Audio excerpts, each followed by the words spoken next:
You're not our family. Go home now. On our way to a camping trip with my husband Joseph and his parents, we stopped at a rest area off the highway. As I got out of the RV, Joseph suddenly threw these shocking words at me. What? Excuse me? He seemed a completely different person from the considerate husband I knew. Seeing my surprised face, the three of them smirked and Joseph began to drive the RV away. This can't be happening. They wouldn't leave me here in the middle of nowhere. Panicking, I made a phone call only to receive a jaw-dropping response from my mother-in-law. You really thought you could come along with us? What a nerve you've got. Please don't say that and come back. I was looking forward to our trip. Well, the highway is a one-way street. You can't just turn around. Besides, you're not a part of our family. You're just my daughter-in-law. Know your place. Bye now. We're going to have fun without you. As I was staring dumbfounded at the abruptly ended call, the RV gradually became smaller and smaller until it disappeared from sight.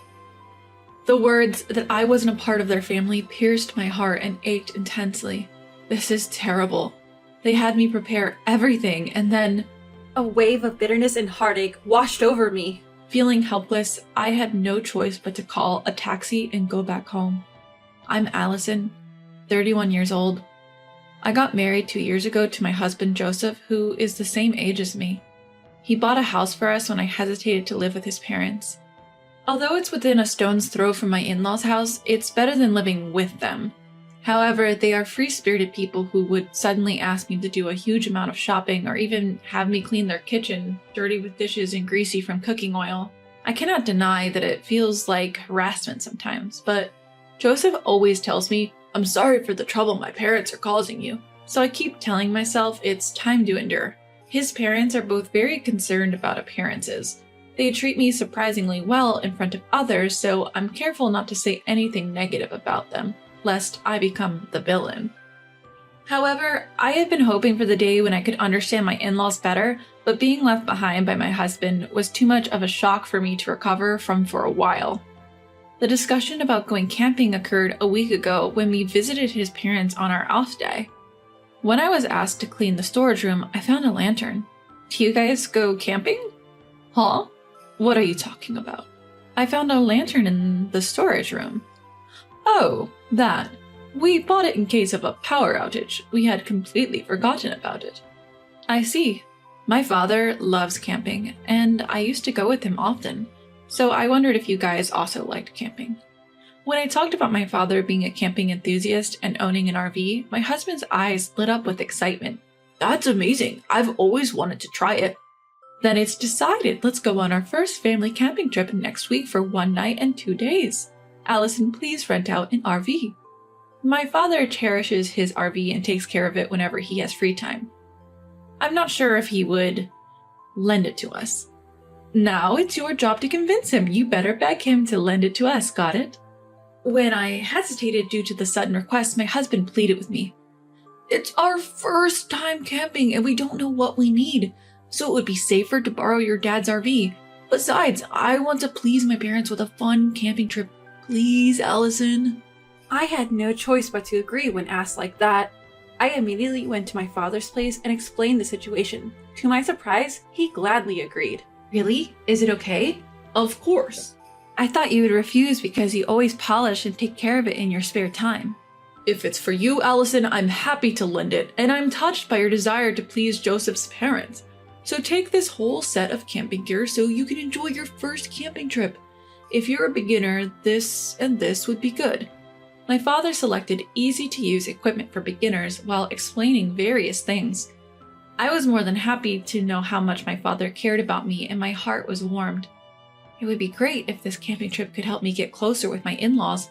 Alright, I'll work hard to prepare. I reserved a campground where we could use power comfortably, and there was a hot spring nearby. When I told my husband and in-laws, they were delighted.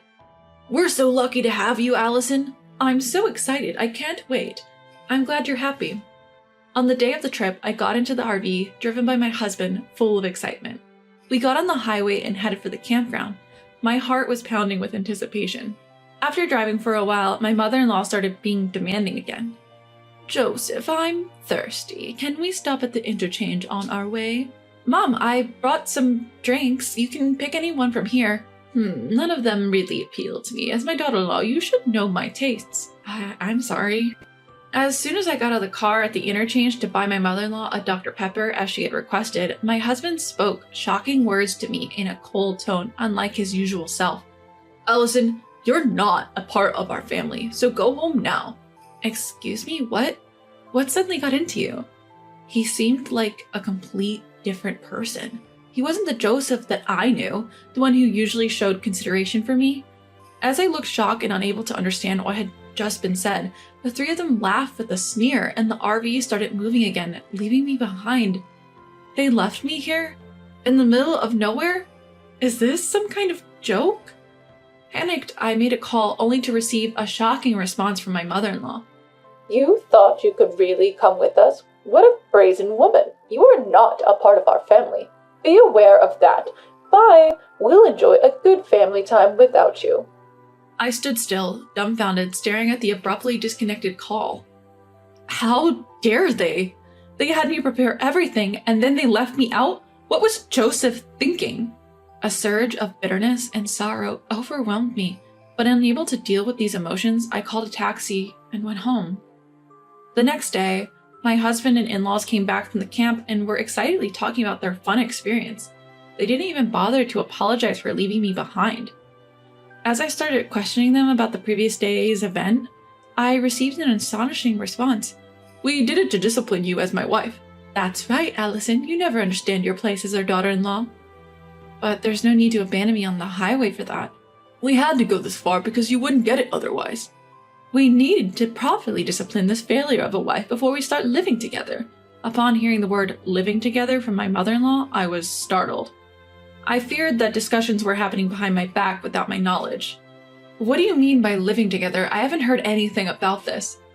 My parents' place is getting old and is at its limit. I've bought a house where we can invite Dad and Mom to live with us.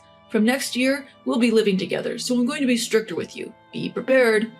I was stunned to hear this was my husband's true intention. Deciding such a major thing without consulting me at all, I couldn't believe it. My trembling anger was seemingly insignificant to the three of them. What's worse, after borrowing the RV, they didn't even bother to refill the gas or thank my father. Allison, why are you just standing around? Hurry up and return the RV to your dad. After cleaning the interior, wash the car, then return it to your father. We don't want to be seen as thoughtless. Looking at the car interior overlaid with trash, I was thoroughly disappointed in them. Not only ignoring me, but also disrespecting my father's kindness. Unforgivable. After cleaning and washing the RV and filling up the gas tank, I returned it. Upon arrival, my father greeted me with a full smile. How was it? Did you enjoy the trip? I wasn't considered as their family, so I didn't go. What? I told him about being abandoned at the highway interchange on the day of the trip and how my husband suddenly changed his attitude and decided on living with his parents without consulting me.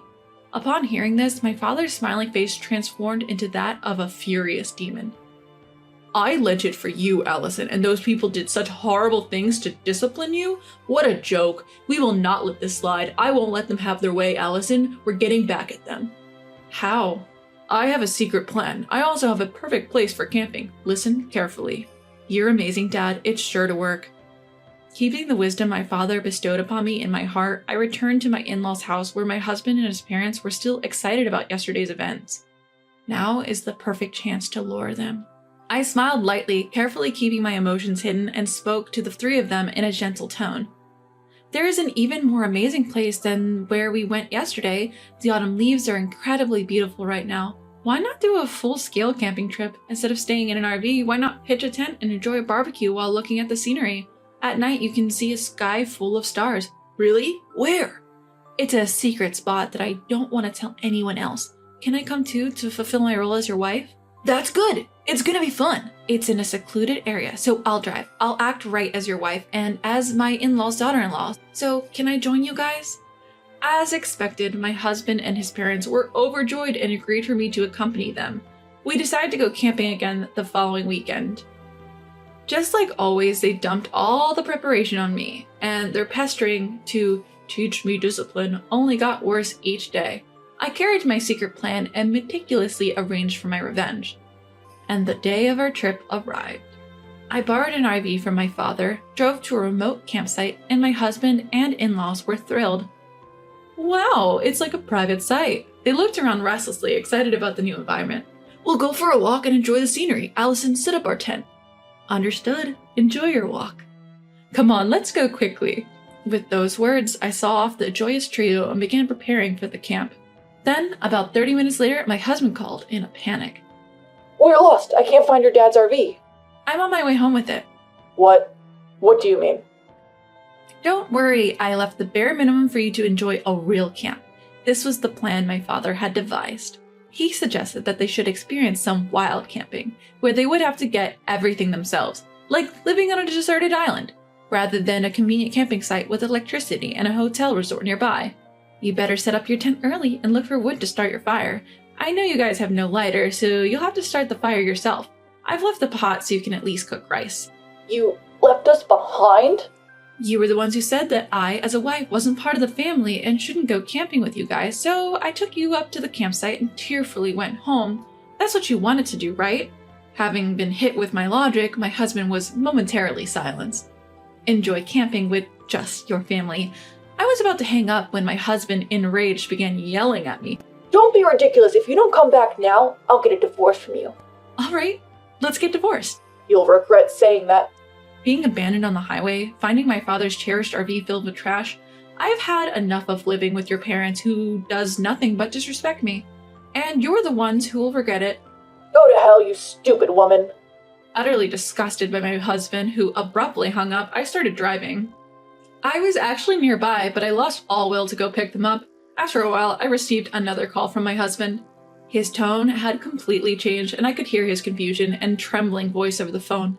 I can't set up the tent no matter what. It's starting to rain and my parents are getting angry at me. It's getting cold too. What should I do? It's cold. Regretting already? That was quick. Why don't you look up how to set up a tent on YouTube? Forget the tent. My father pulled it too hard and ripped it apart. Allison, you've had your fun. Now fix your attitude and come pick us up. I'm not coming. If you walk for about an hour, you'll reach a broad road. If you're not going to camp, then come down here with your stuff. What? Just because I'm asking you nicely doesn't mean you can get all high and mighty. Realizing this was my husband's true nature, my feelings for him had entirely cooled. All I could do was sigh. Screw this. I'm going to dump all this useless stuff. Just wait till we get home. Someone owns that place. It's a private property. If you dump anything here, you'll be sued for illegal dumping. You know, there's a sign there that clearly states no littering. I don't care. My husband, speaking with a strong tone, didn't seem to believe that I was serious about the divorce. I had to show him the reality. After our divorce, I'll be demanding compensation for the emotional distress from all the harassment you've done to me. What? Wait, the divorce is a joke, right? I'm serious. Our conversation from the time I was left behind on the highway is recorded on my dad's RV's dash cam, so you can't deny it. Not just that, I've also recorded the conversations when you were harassing me afterwards. Let's calm down. We don't have any savings because we've been paying our mortgage. If you leave, I won't have anyone to cook and clean for us, which will be a problem. You should think before you speak. I'm not your maid. If you don't agree to the divorce, I'll take it to court. It's going to become a big deal and everyone in the family will know. My husband, who's always conscious of others' judgment, got silent. I could hear his parents fussing around in the background, but it no longer mattered to me. After that, my husband attempted to say something with a preface of, You know, but then the call abruptly cut off. Soon after, I started receiving multiple calls from my in-laws, but I ignored them completely. After a while, the calls stopped ringing, so their phones must have died out of battery. My father's revenge plan was a huge success. On my way home, I picked up the divorce papers, filled them out, and left them on the table before returning to my sweet childhood home where my kind father lived. For some reason, my husband and in-laws took 3 hours to descend the mountain that would normally take only 1 hour. They should have used Google Maps instead of bothering me with calls. How foolish. My husband, who was desperate to have me stay with him, came to my parents' house, his anger apparent. Allison, get out here now. I'll teach you a lesson. If you have something to say, talk to my father. He's pretty upset, so it might not end well for you. My huge and intimidating father stood in front of my husband at the entrance. He went off at my husband and shut him down. Moreover, they left their tent and camping gear in the mountains and were sued for illegal dumping by the owner of the mountain. The person who filed the lawsuit was my father, who had inherited the land from my grandfather. There were a lot of trespassing and dumping incidents happening regularly on the land, so security cameras were installed and it was clear who was responsible for the mess. I wonder what kind of punishment will be handed down. After finalizing our divorce, I demanded and received $1 million each from my husband and in-laws for the emotional distress they caused me. Unable to pay off their mortgage, my husband's house was foreclosed and he now lives with his parents in their leaky house, living modestly as a family of 3. No use crying over spilled milk, as they say. I returned to the company I used to work at before getting married, and I'm regaining the lifestyle that suits me. Next month, I plan to go camping with my parents, and I'm sure that I will have a blast then.